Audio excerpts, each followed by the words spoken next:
Yes, now that day we are revised about the periodic classification. I hope everybody must have understood that. How to identify the element of the position from the periodic table, and once the position is known, we can predict the properties and etc. Alright. And today let us revise about carbon and its compounds. Something which is part of the syllabus, which is beyond the syllabus also, we'll discuss it. Carbon and its compounds.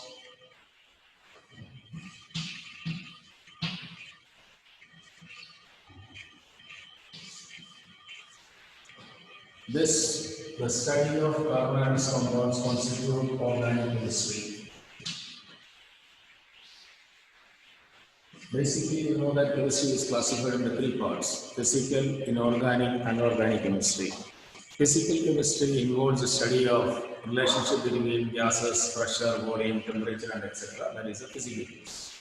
And organic chemistry is those part of chemistry which are part of organisms. Organisms, as you know, the living and dead. So the chemistry which are of organisms constitute organic chemistry. Now, why this branch is taken as a separate branch of chemistry? You must understand that first. Organic chemistry is made a separate branch of chemistry because organic compounds are very large in number. Organic chemistry is made as a separate branch of chemistry because organic compounds are extremely large in number. And why are they large in number? Understood? That is a unique property of carbon. This is a part of the syllabus. Carbon forms very large number of compounds. And why do they form very large number of compounds? That is what they say. It is due to catenation. And the catenation is possible because of carbon's tetravalence. So these two reasons we should know that. Carbon forms extremely large number of compounds due to two reasons. And basically, first reason is carbon is tetravalent. Tetravalent means its valency is 4. You can understand the atomic number of carbon is 6, electronic configuration 2, 4. So it has got 4 valence electrons, and to get the nearest inert gas configuration, either it must gain 4 electrons or it must lose 4 electrons. Have you understood it clearly? Now let us take both these options. If it is going to gain 4 electrons, how it is going to change the structure? Now, as you know that carbon's nucleus contains 6 positive charge, right? Its first shell contains 2 electrons and the second shell contains 1, 2, 3, 4. Now, to get the stable electronic configuration, it needs 1, 2, 3, 4 more electrons. Now, what happens? The nucleus is contains 6 positive charge easily attract 4, 8 plus 2, 10 electrons. The nuclear charge remains the same. It has got only 6 protons. And these 6 protons, earlier it was attracting 6 electrons of it. And then if it has gained 4 more electrons, then it will be having total 10 electrons. And the 10 electrons are to be attracted by 6 protons. So the force of attraction exerted by the nucleus towards the electrons will be very less. In that situation, what has happened? It won't be able to keep these electrons with these 4 electrons because carbon has got 4 electrons of its own. And how does it keep these 4 extra electrons? The nucleus is exerting very less force of attraction in that. So maybe possible the electron might move away, whatever it is. So gaining of carbon 4 minus, that is anion, is not possible. Understood? Carbon's anion is not possible. Have you understood it clearly? Because anion, what we are studying, an atom has to gain as many electrons to complete the octet. So if it has to complete the octet, carbon needs 4 more electrons. And then 4 more electrons it has taken, the orbit is to be completed. Then there is 6 protons to attract 4 extra electrons, which is rather very difficult. So electrons will not stay over there, so anion possibility is nil. Now let's take it. The second option is these 4 electrons present in the outermost object is to be lost. And that means that the carbon will form 6 4 plus, and this becomes a cation. And why does the cation formation does not take place? Because we are studying it, an electron has to lose as many electrons present in the valence shell. So carbon has to lose 4 electrons, and losing 1 electron requires energy. Losing 2 electrons requires more energy, and then what has happened? The nuclear force of attraction gets increased, and the nucleus will not allow the electron to be lost. An atom can lose maximum 1 or 2 electrons or 3 electrons depending on the position of electrons from the nucleus. That means if the electrons are away from the nucleus, then the nucleus will be exerting least force of attraction. When the attraction is least, by taking some amount of energy, the electron can be lost. Whereas in this situation, there are only 2 shells, 6 protons, 1 electron is lost first, it becomes 1 plus, then 2 plus, then 3 plus, then 4 plus. And that means losing a 1 electron requires energy, and likewise, if more and more electrons are to be lost, the energy needed is tremendous, which may not be available. So in that situation, carbon will not lose the electron. So anion formation and cation formation of carbon is not possible. Understood it clearly? You take the case of magnesium. As atomic number 12, electronic configuration 282. So magnesium can lose the 2 electrons to form nearest inert gas neons configuration. Mg2 plus is stable. Chlorine, let us take it, 17 electrons. It needs only 1 electron to complete the octet. So when it gains 1 electron, then it becomes Cl minus, and that Cl minus is stable. Whereas carbon has to, every problem with carbon is with that 4 electron, that is not possible. So anion formation and cation formation of carbon does not take place. Then, but what is most important, anything that is to exist independently must have the stable electronic configuration. So carbon also must get the stable electronic configuration. And how it gets? The stable configuration is obtained by sharing of electrons. Carbon gets the stable electronic configuration by sharing electrons.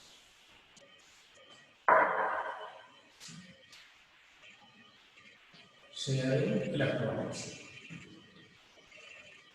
Now, carbon has got 4 electrons. Understood it?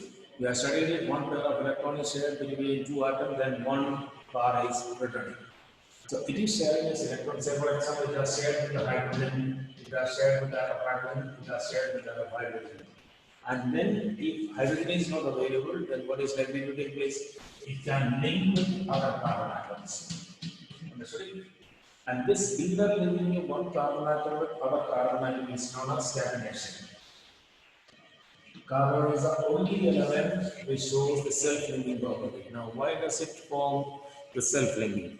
Self-linking is done to get the stable electronic configuration. We have studied it. The principle of chemical bonding is that the participating atom must get the stable configuration, either by losing or by gaining or by sharing. Understood it? And the advantage of carbon, advantage or disadvantage, whatever you say, is it needs 4 electrons. So when it gets 4 electrons with other elements, it is all right. But if it does not, then it is going to share with other elements. Understood? And this is what is the sharing of electrons. So that self-linking property of carbon is known as catenation. So one carbon, suppose like you take this example, if there is sodium, sodium combines with oxygen, we get sodium oxide or sodium peroxide into compounds. Whereas if carbon is taken, carbon can combine with hydrogen, so it can form infinite number of compounds. Why? Because it is sharing with other carbon atoms, and this sharing between the carbon atom is known as catenation. So the catenation form makes carbon to have extremely large number of compounds. So catenation is possible just because of its tetravalency. Understood it? If carbon, suppose like the carbon's atomic number was 8, electronic configuration would have been 2, 6. So there is a problem only 2 electrons, and that somehow carbon attains. Clear that? So that is why carbon forms extremely large number of compounds on account of 2 reasons. The first and primemost one is it is tetravalent, and the second one is due to its catenation. Now let's take the case of another element which has got 4 valence electrons is silicon. Silicon's atomic number is 14. So silicon has the electronic configuration 284. And there is, it is also tetravalent, but silicon has its valence electron away from the nucleus. And the nuclear charge is also 14 protons needs to attract. Suppose like if it gains 4 electrons, so 14 can attract 18 electrons. So that is possible. And this 14 will allow, because the valence electron are away from the nucleus, so silicon can lose the electron also.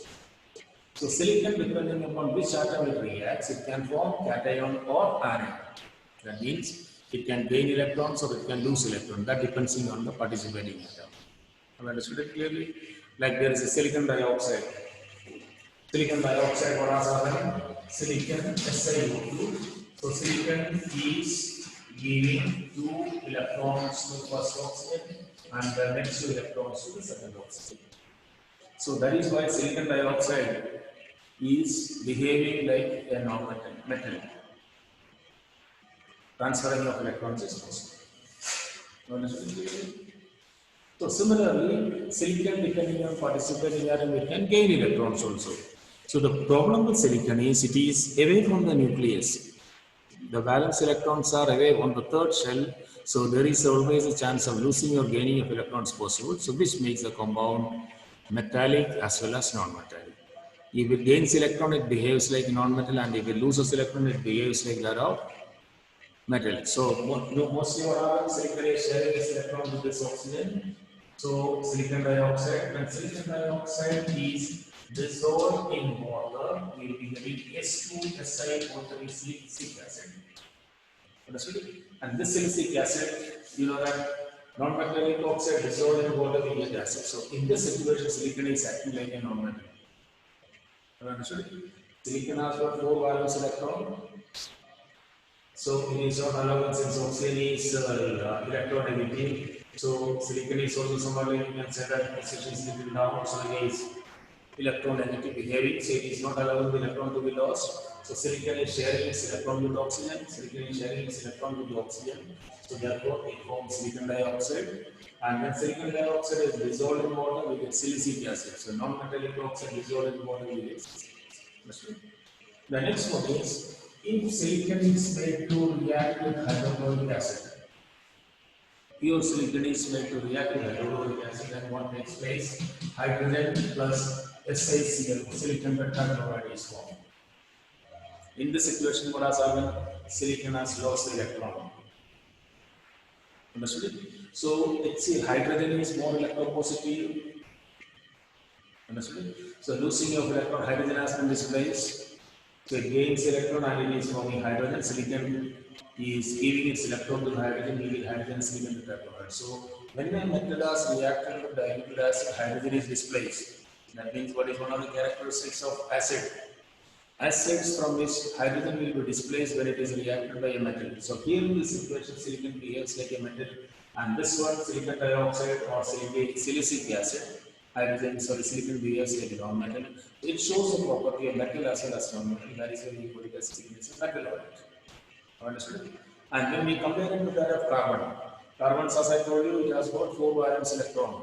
Losing and gaining of 4 is not possible. So carbon does not show the property of metal, it cannot lose. And since it is sharing the electron with other carbon atoms and other elements, so it shows the property of non-metal. So carbon is a clear-cut non-metal and silicon is a metal oil.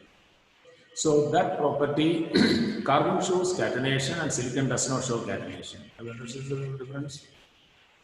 Carbon's catenation is position of valence electron in the second shell, and silicon does not show catenation because its valence electrons are away from the nucleus. So that is the reason why it is not forming very large number of compounds. Silicon compounds are limited. Carbon compounds are very large in number. See, if you take all carbon, these organic compounds together, you take it, and all other inorganic compounds, you club it up together. That have sodium, potassium, bromide, all these metals and non-metals compounds, you take it out. And the compounds that are formed between carbon, hydrogen, oxygen, and nitrogen, these few elements, you take it out. They stand to be more than 50,000, and the other ones stand to be around 15,000. So organic compounds are extremely large in number, and extremely large in number is due to the reason of its catenation, and catenation is due to tetravalency. Clear? Let's remember that. Why carbon forms very large number of compounds? 2 reasons. One is carbon is tetravalent, and the second is its catenation. Have you understood it clearly? You may not get question beyond the syllabus, but by chance if a question is why silicon does not show catenation, you can explain it. The valence electron of silicon is away from the nucleus. Understood it? The nucleus is, that depends on, silicon behaves like a metal or a non-metal, that depends on which element silicon is reacting. Have you understood it clearly? So if electronegative, highly electronegative comes, silicon will lose the electron to that, and if it does not, it will be sharing the electron and that method. So it shows metal as well as non-metal. So carbon forms very large number of compounds due to catenation, and catenation is due to tetrahedral. Clear that? Okay. Now the next one we have to do about hydrocarbons. Compounds of carbon and hydrogen are called hydrocarbons. Compounds of carbon and hydrogen are called hydrocarbons.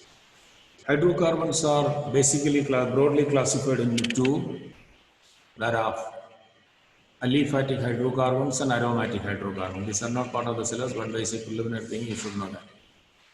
See, we have studied it, carbon forms catenation. Catenation means linking of carbon with other carbon atoms. When carbon links with other carbon atoms, it forms a carbon chain. So depending on the carbon chain, the organic compounds are classified. If the carbon chain is open, like the carbon that links with other carbon atom is forming an open chain, then that becomes aliphatic. And if the chain is closed, enclosed, covered structure, then it becomes aromatic. Aromatic structure like benzene, styrene, naphthalene, these all are forming aroma. You know that aroma is smell. So all those hydrocarbons which are smell, odor are called aromatic hydrocarbons. And aliphatic hydrocarbons are generally odorless.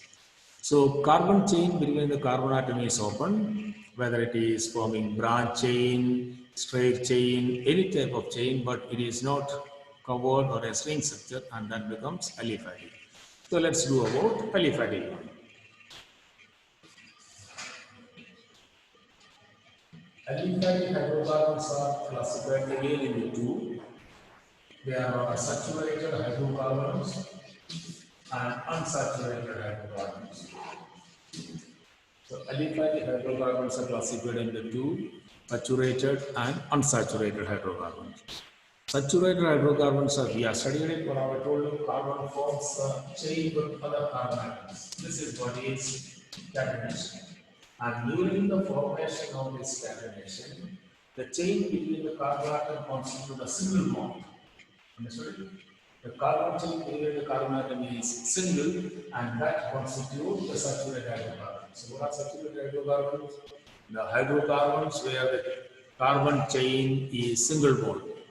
If the single bond is formed between the carbon atom, and that becomes aliphatic, and saturated one. And what are unsaturated one? Naturally, you can understand it. If it is having more than single bond, that means between the carbon atom, if there is double or triple bond, then it becomes unsaturated hydrocarbons. Clear? So saturated hydrocarbons are those which have got single bond between the carbon atoms, and unsaturated hydrocarbons are those which have got more than single bond. More than single bond means double bond or triple bond between the carbon atoms. Right? Let me ask a logical question. Carbon has got 4 valence electron. Carbon has got 4 valence electron, right? So when this 4 valence electron, and when we talk about hydrocarbons, we talk about single bond, double bond, or triple bond. Why not 4 bond between the carbon atoms? You can understand that since it is a hydrocarbon,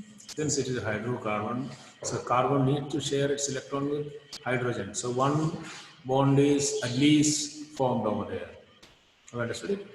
One bond is formed between at least carbon and hydrogen. So one electron is gone, then the maximum left is 3. So that makes the sharing single, double, or triple covalent bonds. Understood it clearly? So between the carbon atom, if there is single bond, then that is saturated. And between the carbon atom, if double bond or triple bond, means don't just think that every bond should be double. That hydrocarbon has got only one double bond and the rest is on single one, then that is unsaturated. Between the carbon atoms, if there are only one triple bond and rest all are single bond, then only it is unsaturated one. So what do we say that? Saturated hydrocarbons are those which have got single bond between the carbon atoms, and unsaturated ones are those which have got double bond or triple bond between the carbon atoms. Understood it clearly? Okay. Now let us go about first saturated hydrocarbons. This is what is, you can understand, homologous series.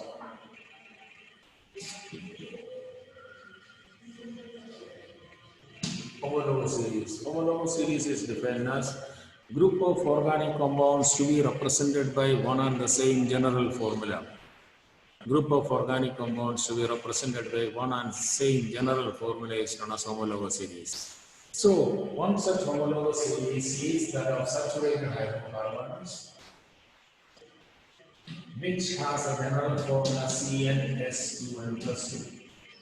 Saturated hydrocarbons, which has a general formula CnS2n plus 2. That N stands for the number of carbon atoms. Understood? So, it is not mentioned N should be within 10 numbers. It can be anything. So, you can understand how many saturated compounds are there possible. If carbons is 1, then it should be 4. 2 1s are 2 plus 2 4. This is known as ethane. And if C2H6, it is known as ethane. C3H8 is propane. And C4H10 is butane. I just taken 4 saturated hydrocarbons, and all these things coming under this general formula, and all these compound saturated hydrocarbons are generally known as alkanes. Remember the last 3 letters are A and E S. So alkanes are hydrocarbons which are single bond between the carbon atoms. So students, you may get a question. They will be giving a number of hydrocarbons, molecular formula will be given, and will be asked you to find out which of them belong to particular homologous series. So if they ask you to find out the homologous series of alkane, you must look for this general formula. Anything that comes under this general formula is that homologous series, alkane series. Understood clearly? So saturated hydrocarbons are alkanes, which comes under the general formula CnS2n plus 2. So first 4 numbers are written: MEP is 1, EP is 2, Prop is 3, BUP is 4.